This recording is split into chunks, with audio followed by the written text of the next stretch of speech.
Le parquet de Cambrai va donc tenter de comprendre les circonstances exactes de son décès. Une autopsie doit avoir lieu dans la semaine. Et puis le tennis, pour terminer le tournoi de Marrakech, c'est Gilles Simon qui sort vainqueur du duel face à Benoît Paire au premier tour. Qualification également de Richard Gasquet. Voilà pour l'actu sport ce matin. Je vous souhaite une très belle journée. L'invité du jour. Il est pile 7h45, merci de nous rejoindre et de nous être fidèles chaque matin. On va parler tout de suite de boxe thaïlandaise avec ce grand gala à l'Halle des Sports à Montluçon. Ce sera samedi, ce Gladiators Battle, numéro 4 me semble-t-il. Pour en parler avec nous ce matin, le président d'IFO, International Fight Organization, je vais le faire à l'anglaise, Riyad Saroui. Bonjour Riyad. Bonjour. Et merci d'être avec nous ce matin. David Crusoe également, bonjour David. Bonjour. Encadrant, dirigeant du club. Et puis également en studio, Hicham Amri, bonjour. Bonjour Damien. Vous serez notamment sur le ring samedi pour une ceinture européenne, parce que c'est un grand rendez-vous international qui vous attend ce week-end. On va en parler dans un instant. Tout d'abord, un petit mot pour poser le débat vraiment. La boxe thaï, c'est quoi? Quelle différence avec la boxe anglaise? Expliquez-nous un petit peu au niveau technique, que les gens qui connaissent pas puissent se rendre compte. Donc la boxe thaïlandaise, c'est ce qu'on appelle le sport de combat, qui en plus de la boxe anglaise, d'avoir une bonne maîtrise de la boxe anglaise, on doit avoir une bonne maîtrise des coups des pieds. Donc c'est l'art martial qu'on appelle, ou le sport de combat, qui en plus de tout ça, et en plus d'avoir une bonne maîtrise du coup de poing, on doit avoir une bonne maîtrise du coup des pieds. C'est le sport de combat à 8 coups. On a le droit de donner 10 coups de poing avec les poings, avec les coudes de genoux et les coups de pied. Voilà. Donc c'est un sport de combat complet. Ouais, on voit la différence un petit peu. International Fight Organization, le club il date d'il y a quelques années déjà. Vous êtes installé à Font-Bouillant notamment. Comment ça se passe tout simplement? Combien vous êtes de licenciés? Pour la saison dernière, l'IFO, on a enregistré à peu près 358 adhérents. Donc IFO, pour nous, on l'a défini toujours en étant école des sports de combat. C'est école de la vie. Donc la saison dernière, on a eu un public de différents âges. On a eu des Ouais, vous les prenez à partir de quel âge d'ailleurs, les jeunes? À partir de 4 ans. Ouais, on peut à partir de 4 ans déjà commencer à bosser Bien les sûr, bases. on fait ce qu'on appelle le baby kick, tout ce qui est donc éveil sportif et tout ce qui est donc un travail spécifique à cet âge-là. Et après, jusqu'à pas d'âge, il n'y a pas d'âge. Non, il n'y a jamais. Voilà, on peut pratiquer les sports de combat, les arts martiaux jusqu'à la fin de sa vie. Bon, donc c'est un club qui marche plutôt bien. Vous avez aussi un rôle important dans le quartier, à Font-Bouillant, bien sûr, c'est important. Bien sûr, parce que pour nous, comme on dit, notre objectif c'est de faire des combattants de la vie avant d'avoir des combattants du ring ou du tatami.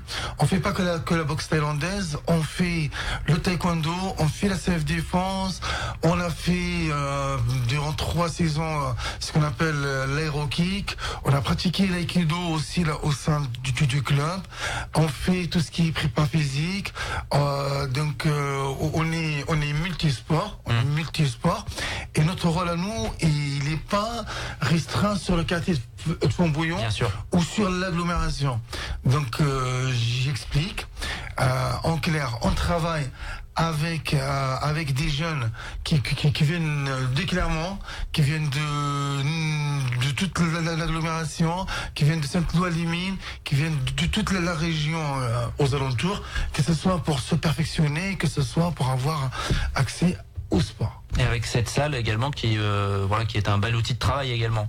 Bien sûr. Donc la salle, d'ailleurs, je remercie la ville de nous avoir donné l'occasion d'avoir cette salle qui est vraiment un bon outil de travail. À proximité du centre commercial de Font-Bouillant, évidemment, oui. Pour tous ceux qui ne connaissent pas. Ce Gladiators Battle, on en vient maintenant à l'événement. Peut-être, David, c'est le grand rendez-vous de l'année pour le club, vraiment pour monter une affiche comme ça. On va en parler dans un instant, il faut quand même du taf, quoi. Oui, en effet, donc le Gladiator Battle, l'édition numéro 4, c'est une organisation qu'on prépare déjà depuis à peu près 1 an. Dès la fin du Gladiator Battle 3, on enchaînait déjà sur le 4. C'est un gros travail d'organisation déjà pour la préparation d'un plateau de qualité.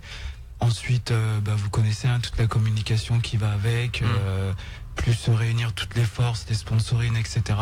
Donc ça demande quand même un boulot organisation très important.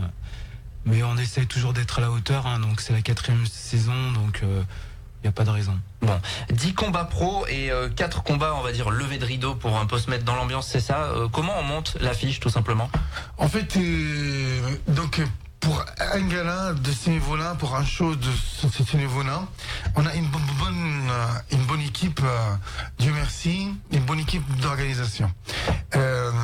Pour nous, un événement comme ça, et comme il a dit Davy, il se monte en fait à l'issue de ce gala-là. Ça veut dire nous, on finit l'événement le 14 avril 2018. Et le 15, vous êtes au... le 15, on a déjà commencé à entamer les prochains rendez-vous. Pour nous, le grand challenge de cette année, par exemple, c'est d'avoir la possibilité de ramener, par exemple, à Molisson. Alors, allez voir sur notre page Facebook, notamment pour tous ceux qui peuvent. Vous avez le live vidéo et Riyad va vous montrer notamment la ceinture de champion de France. Voilà, donc avoir la possibilité, déjà, parce que c'est pas facile, d'accueillir les finales de championnat de France professionnel. Il y en aura 4. Donc, il y aura 4 titres de champion de France. Donc, à Molisson. En même temps, il y aura 2 combats internationaux et 2 titres, on va dire, un titre européen et un titre mondial. Donc c'est vraiment très facile, c'est très délicat, c'est comme marcher sur un champ miné, parce que l'événementiel sportif, il est plus compliqué, il est plus sensible que l'événementiel artistique. Chaque combat et chaque titre, c'est pas facile à avoir, les autorisations, les travaux et le management, bien sûr. Puis j'imagine qu'il y a d'autres villes, d'autres clubs qui souhaitent évidemment accueillir. Donc 4 finales de championnat de France et 2 combats internationaux, championnat du monde notamment, avant de parler de championnat d'Europe. David, peut-être sur cette ceinture mondiale qui sera en jeu, expliquez-nous un petit peu quelle catégorie et puis qui va combattre. Oui, donc ça sera une moins de 57 kilos avec monsieur Mariano, Olivier. Grosse team, donc il sera opposé face à... Rappelle-moi, Riyad. Face à Mohamed Kennedy. Mohamed Kennedy, c'est une espagnol, c'est une machine. Donc vraiment, c'est un grand combattant. Olivier Moriano, c'est Olivier Moriano. Donc pour les connaisseurs des sports de combat et pour ceux qui ne connaissent pas, c'est simple. Vous regardez sur Internet, vous mettez Olivier Moriano. Donc Olivier Moriano, il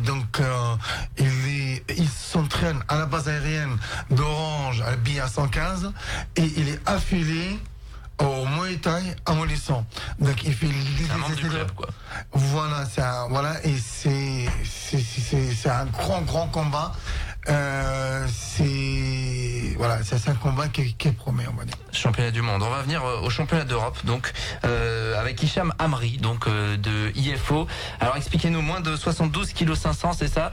Comment on se prépare sur une ceinture européenne comme ça? J'imagine que la prépa doit être dense. Vous êtes affûté là. Chaque combat est dense, du coup. Il n'y a pas de préparation plus ou moins. C'est vrai que là, on a eu quelques informations au niveau du boxeur. Donc avec Riyad et tout le staff, on a pu travailler des enchaînements techniques, vraiment pour être efficace, on va dire. Parce que là, la ceinture, faut qu'elle reste à Molisson. Donc on va faire dans l'efficacité. Donc la ceinture, vous l'avez déjà, en fait, c'est ça? C'est un challenge. C'est un challenge. Vu que j'étais champion de France, on peut prétendre au titre européen. Bon, passer au niveau continental comme ça, pour vous, c'est une soirée comme ça, à la maison en plus, ça doit être assez énorme à préparer. Oui, toute la gestion, c'est eux. Moi, je suis vraiment focus sur mes entraînements. Donc on se base sur 2 entraînements par jour. Et puis forcément, c'est la consécration de 10 ans de boxe, quoi. On passe au titre européen. Et après, on verra ce que nous promet le coach. Comment vous êtes préparé justement là? C'est une prépa sur combien de semaines, combien de mois? C'est sur des mois même. Ça part. Donc sur le la fond. saison dernière, on la vise. Après le combat de Molusson, il y a eu des prépas. Je suis parti en Thaïlande, j'ai voyagé, donc j'ai eu plein de préparations. Donc voilà, on est prêt. C'est ce qu'il faut retenir, c'est qu'on est prêt, quoi. Comment on bosse? Vous disiez, vous avez un peu préparé sur l'adversaire. On bosse à la vidéo, on fait. Ça c'est la partie du coach, donc c'est lui qui analyse toutes les vidéos de combat de l'adversaire. Et puis en fonction, ça va être en fonction de sa taille, de ses facultés, quoi. S'il va être meilleur en points, en anglaise, voilà. Très rapidement, Riyad, pour conclure, il nous reste 30 secondes. En fait, juste pour conclure, le combat de Hicham, c'est un combat très difficile.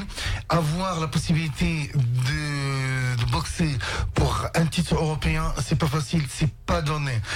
Juste pour l'histoire, rien que pour l'histoire, à Montluçon, pour des boxeurs de Montluçonnais, on a donné avant des occasions comme ça et voire mieux qu'ils n'ont pas saisi. Maintenant, c'est le tour à Hicham. Hicham, il est prêt, on se prépare et on va tout casser. On est chez nous et quand on est chez nous, on casse tout et on lâche rien. On se prépare. Quand il faut avancer, on avance. Quand il faut reculer, on avance. Et quand il faut s'arrêter, on avance. Bon, Eh ben, on est là, on est prêt. On va se préparer. On est chez nous, on est à Montluçon. Et les Espagnols, quand ils viennent ici, là, eh ben, ils viennent pour manger. On est là. On va conclure là-dessus. 19h donc, rendez-vous, ouverture de porte à partir de 18h, ça se passe à la Halle des Sports. Les places sont disponibles dans les réseaux habituels. Donc pour cette Gladiators Battle 4, merci à tous les quatre. On salue Anthony. Merci RGFM. Merci RGFM Montluçon. Merci. Et à très bientôt. Au revoir. Au revoir. L'invité du jour.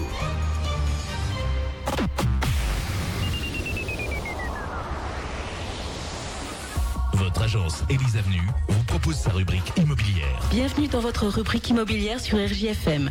Aujourd'hui, l'agence Élise Avenue vous propose